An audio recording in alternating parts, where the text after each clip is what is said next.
Good morning, students. This is Richa Trivedi, your geography teacher, and today we will further start lesson of geography, chapter 3, motion of earth. Yesterday we have learnt about two motion. What were they? Revolution and rotation. तो revolution की वजह से बच्चों क्या होता है, season आते हैं अर्थ के ऊपर, winter, summer, autumn, spring season, और रोटेशन की वजह से दिन और रात होते हैं। जैसे 24 घंटे का जो दिन होता है वो रोटेशन की वजह से होता है, जब अर्थ जो है अपनी एक्सिस पे रोटेट करती है। अभी हम आगे पढ़ेंगे इस पेज नंबर 22 पे। पेज नंबर 22 पे हम आ जाते हैं। तो हम इसमें क्या पढ़ने वाले हैं। सबसे पहले हम पढ़ेंगे रेवोल्यूशन के बारे में। तो सबसे पहले इसमें लिखा हुआ है, look at figure 3.3, you will see that on 21 June north hemisphere experience north hemisphere is tilt towards the sun. तो फिगर जो है आपकी 3.3, आप उसको निकाल लीजिए और समझने की कोशिश करिए कि अर्थ जो है, तो आप देख सकते हैं 21 जून, जैसे कि ये है, यहाँ पे है 21 जून, तो यहाँ पे आपको दिखेगा 21 जून। तो यहाँ आप देख सकते हैं कि नॉर्थ हेमिस्फीयर जो है वो झुका हुआ है सन की तरफ। ठीक है, नॉर्थ हेमिस्फीयर क्या, अर्थ को दो भागों में बांटा गया है, नॉर्थ हेमिस्फीयर और साउथ हेमिस्फीयर। तो जो अर्थ के, जो सन के, आपको ये सामने वाला जो हिस्सा दिख रहा है, ये जो हिस्सा दिख रहा है आपको सन के सामने वाला, तो जो ये जो इंक्लाइन लाइन गई है, जैसे अर्थ है और ये लाइन गई है, ये हो गया आपका नॉर्थ हेमिस्फीयर और ये हो गया आपका साउथ हेमिस्फीयर। ठीक है, तो इसमें आप देख सकते हैं जो ये वाला जो भाग है जो सन की तरफ आ रहा है, जो कि नॉर्थ हेमिस्फीयर है, वो सन की तरफ झुका हुआ है, और सन की तरफ झुका भी है और सन की रेज भी लग रही है, तो इससे बिल्कुल सीधी रेज लगती है। तो क्या होता है, 21 जून को जब ये इस पोजीशन में पहुंचता है सन, तो सबसे ज़्यादा गर्मी होती है, क्योंकि ये जो है हिस्सा जो है सन की तरफ पूरी तरह से झुका हुआ है। और इसके विपरीत अगर आप देखते हैं तो ये लॉन्गेस्ट डे है और शॉर्टेस्ट नाइट होती है। ज़्यादातर बड़ा दिन होता है। क्यों बड़ा दिन होता है? क्योंकि सन की जो रेज हैं वो कॉन्टिन्यूसली जो है अर्थ से लग रही होती हैं या अर्थ पर आ रही होती हैं, तो इसमें बहुत बड़ा दिन हो जाता है और रातें कम हो जाती हैं, क्योंकि सन ऑलरेडी जो है वो डे बना चुका होता है। The nights are longer than the days. और फिर at this time in the southern hemisphere all these condition are reversed। और अगर आप साउथर्न हेमिस्फीयर में देखते हैं, यानी कि इस वाले गोले में, जैसे ये गोला है, तो जो सामने वाला आपने देखा ये नॉर्थ, तो इसमें तो बहुत ज़्यादा लगती है, तो बहुत ज़्यादा बड़े बड़े डे हो जाते हैं, हीट भी हो जाती है। और अगर आप दूसरे वाले गोले में देखते हैं, यानी कि दूसरे वाले हेमिस्फीयर में देखते हैं जो कि साउथ हेमिस्फीयर है, तो उसमें इसके विपरीत हो जाता है, यानी कि इसमें नाइट्स जो हैं वो लॉन्गर हो जाती हैं और डे जो होते हैं वो शॉर्टर हो जाते हैं। तो जब ऐसा होता है कि nights longer than the summer, nights जो होती हैं वो बड़ी हो जाती हैं देन द डेज, दिन से, तो इस पोजीशन को बोलते हैं समर सॉल्स्टिस। तो समर सॉल्स्टिस जो कि 21 जून को बनता है, तो इसको बोलते हैं summer solstice on the southern hemisphere. अब नेक्स्ट पैराग्राफ पे हम आते हुए पढ़ते हैं, ऑन 22 दिसंबर, 22 दिसंबर को द ट्रॉपिक ऑफ कैप्रिकॉर्न, इधर आ जाइए आप लोग, यहाँ पे रीड कर रही हूँ मैं। On 22 December the tropic of Capricorn received direct rays of the sun as the south pole tilts towards it.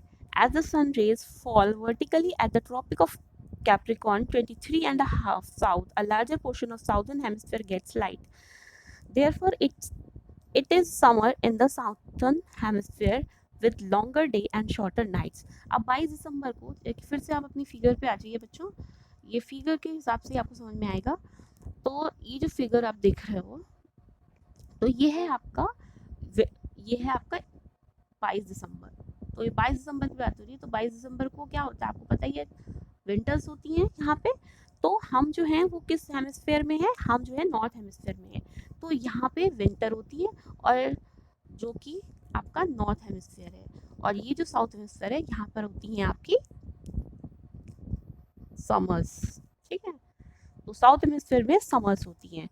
और जो टिल्ट, तो जो भी झुका हुआ है, जो हिस्सा झुका हुआ है वो तो इसी पोजीशन में नॉर्थ ही की तरफ झुका हुआ है।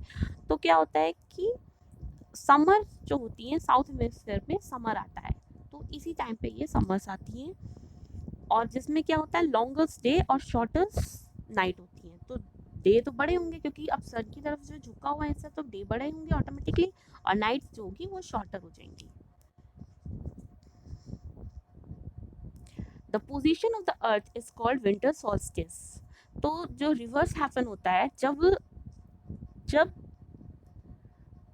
समर्स साउथ हेमिस्फीयर में लॉन्गर होती हैं, लॉन्गर डेज होते हैं और शॉर्टर नाइट होती हैं, लॉन्गर डे और शॉर्टर नाइट, तो क्या होगा, तो विंटर सॉल्स्टिस होती है। Do you know that the Christmas is celebrated in Australia in summer season? क्या आपको पता है जो क्रिसमस है वो ऑस्ट्रेलिया में, यहाँ पे क्रिसमस तो विंटर में आती है, लेकिन ऑस्ट्रेलिया में जो आपका क्रिसमस है 25 दिसंबर को जो होता है वो समर में आता है, यानी कि उनकी गर्मियाँ हो रही होती हैं। फिर आइए हम आते हैं अपनी बुक पे, second last paragraph. On 21st March and September 23rd, direct rays of sun falls on the equator. अब 21 मार्च को क्या होता है और सितंबर 23 को जो डायरेक्ट रेज होती हैं वो इक्वेटर पे पड़ती हैं। अब इक्वेटर मतलब अर्थ के बीच का हिस्सा, अर्थ के बीच की लाइन जो कट करती है इसको टू हाफ में। At this position neither of the poles is tilt toward the sun. तो इस पोजीशन में क्या होता है, कोई भी स्थिति में जो है सन की तरफ कोई भी हिस्सा झुका हुआ नहीं होता है। तो सारी पृथ्वी पर कौन सा होता है, इक्वल डेज और इक्वल नाइट होते हैं, दिस इज कॉल्ड इक्विनॉक्स। अब जैसे फिर से आप फिगर अपने 3.3 पे आ जाइए, फिर ज़्यादा आपको समझ में आएगा। जैसे ये देखिए 21 मार्च, ये आपको दे रखा हुआ है 21 मार्च, और ये देखा है 23 सितंबर। तो इसमें क्या होता है, जो इक्वेटर है आपका ये, तो ज़्यादातर जो सन है, सन जो है वो उस तरफ झुका हुआ है, सन तो इस तरफ झुका हुआ है, सॉरी अर्थ जो है वो उस तरफ झुकी हुई है, और सन की रेज जो है वो ये देखिए इस तरह से पड़ रही हैं। तो झुकाव होने की ना होने की वजह से इक्वल डेज और इक्वल नाइट होती हैं, क्योंकि आधा जितने हम साउथ हेमिस्फीयर को सन हीट एब्जॉर्ब हो रही होती है उतनी ही नॉर्थ हेमिस्फीयर को भी एब्जॉर्ब हो रही होती है। और ये दोनों पोजीशन दो बार आती है, एक बार तो आती है मार्च में, एक बार तो ये आती है मार्च में और एक बार आती है 23 सितंबर में। तो और दोनों तब ऐसा होता है कि इक्वल डेज होती हैं। अगर आपकी 12 घंटे की नाइट है तो आपकी 12 घंटे की ही डे होगी, और सेम 23 सितंबर को भी यही पोजीशन आती है। तो यही है equinox. Equinox means when the days and the nights are equal in length. Coming to the last paragraph, read out. On 23 September, it is autumn season in the northern hemisphere and spring season in the southern hemisphere. The opposite is the case on 21st March. अब देखिए 23 सितंबर को क्या होता है, autumn season होता है northern hemisphere में, हम लोग हैं नदर्न के, तो हम लोगों का हो रहा होता है ऑटम सीजन यानी कि पतझड़ का मौसम, और स्प्रिंग सीजन होता है साउथ हेमिस्फीयर में, यानी कि अगर सदर्न हेमिस्फीयर के जो जैसे ऑस्ट्रेलिया वगैरह है यहाँ पर स्प्रिंग सीजन होता है, यानी कि हमारा जब पतझड़ होता है तो उनका उनका स्प्रिंग सीजन आ रहा होता है, उनका वसंत आ रहा होता है। The opposite is the case of 21 मार्च। अब 21 मार्च को अगर देखा जाए तो फिर इसका ठीक उल्टा हो जाता है, 21 मार्च को फिर से हमारा स्प्रिंग सीजन आ जाता है और उनका क्या आ जाता है, ऑटम सीजन आ जाता है। Now come to the last page. When it is spring in northern hemisphere, जब स्प्रिंग आती है नदर्न हेमिस्फीयर में, यानी कि हमारी तरफ हम लोगों को जब एक्सपीरियंस करते हैं स्प्रिंग में, तब ऑटम इन द सदर्न, तो वही चीज़ मैंने बताई आपको कि वही ऑटम सीजन सदर्न हेमिस्फीयर में ऑटम एक्सपीरियंस कर रहा होता है और हम लोग स्प्रिंग यानी कि नदर्न हेमिस्फीयर वाले स्प्रिंग, तो ये हमेशा एंटी चल रहा होता है। स्प्रिंग होगा तो ऑटम होगा हमारा नदर्न में, अगर सदर्न में स्प्रिंग है तो नदर्न में ऑटम होगा, नदर्न में ऑटम है तो सदर्न में स्प्रिंग रहेगा। Thus you find that there are days and nights changes. तो इससे आप पता चलते हैं कि जब रेवल्यूट करती है सन के चारों ओर अर्थ, ठीक है, और टिल्ट भी है, ये झुकी भी है एक एक जगह पे हमेशा एक ही तरह से, तो उसकी वजह से सीजन में चेंज आते हैं। And because of the rotation and revolution of the earth respectively. और डेज और नाइट का चेंज होता है रोटेशन और रेवोल्यूशन की वजह से। Thank you children.